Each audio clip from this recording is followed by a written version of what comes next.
Now that we have some state names, some homeland security names, what do you imagine our relationship with China will become into next year? I think that's not going to change very much in the short term. President-elect Biden is going to focus much more on the domestic economy as quickly as possible, and that means COVID. COVID is going to be around for quite a while. 13 million Americans already have COVID, 670,000 deaths, and vaccine is around the corner, but sometimes things don't work out quite as well as we hope. COVID is going to be here for a while, and that's going to have a drag on the economy. So he's going to focus on that, number one. Then he's going to focus a bit on China, but we have to build up the American economy first to gain strength in negotiating with China. We want China to show that we're here. America's alive and well. And frankly, I think the Chinese are pretty much appreciate the results of the election. They tell me, my Chinese friends, that they're happy that Biden won. Why?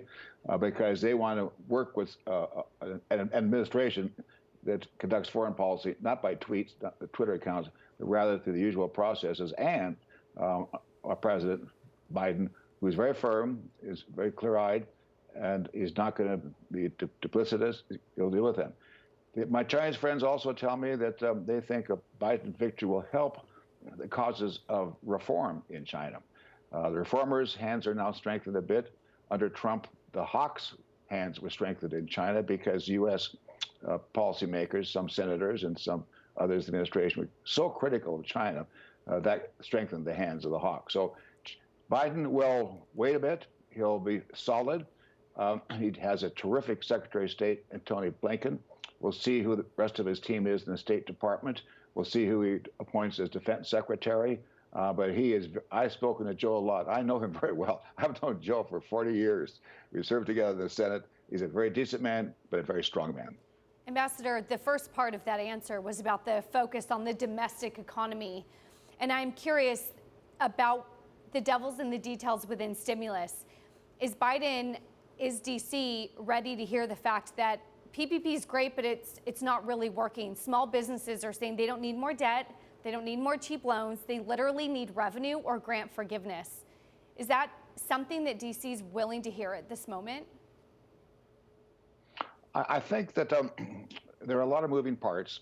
One is the Paycheck Protection Act, for example, potential aid, more aid to local governments, addressing unemployment insurance, and the facilities that you mentioned are another one of the moving parts. What's important is that we have a large stimulus package to show to Americans that we care. We're doing something about COVID. It's got to be bipartisan. It's amazing to me that Republican Senate and Democratic House and Republican President have not all worked together to help America, because COVID is not partisan at all. So the provision you mentioned, I guess that's important. I was disappointed to see Treasury Secretary Mnuchin not proceed. Tell the Federal Reserve Chairman Jay Powell that he did not want to proceed. But I expect Biden will reinstitute those facilities. Ambassador Baucus, it's really heating up now in Georgia. We have Vice President Mike Pence traveling there today. President Trump says he will go there tomorrow. What's your call on what happens with Georgia? Well, it's boys. The first impression is all the money spent down there. It's incredible. I mean, it's just nuts. But that's democracy. The Supreme Court said there can be no limit on the number of dollars spent in elections. So that's what it is. Second, it says President-elect Biden won Georgia. That's indication that the Democratic Party is very alive and well. Stacey Abrams has done a super job in Georgia, turning out a lot of voters. It's going to be a contest.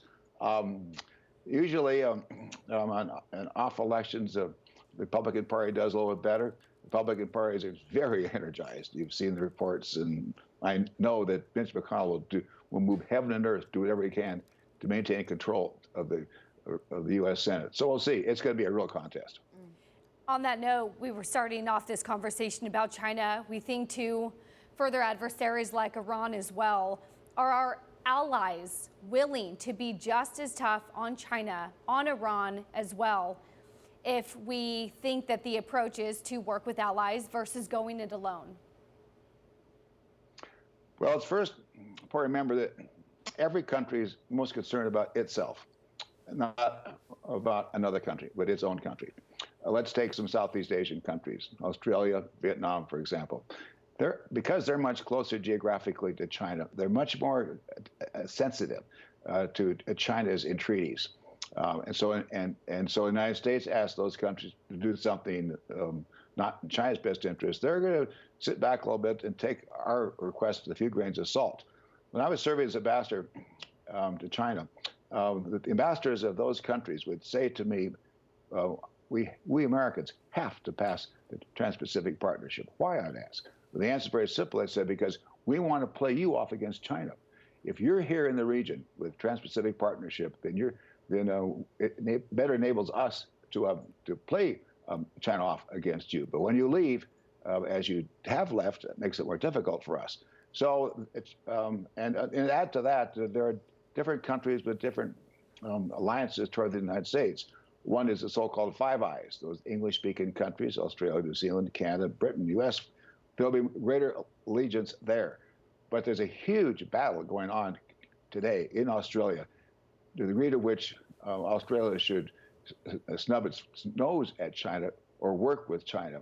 These are all issues that have to be worked out, but I'm hopeful that the Biden administration will bring some sanity, some common sense to all this, less rhetoric, but let's just hard nose just what's best for the countries, their values, their economies, and so forth. And that's going to be very important.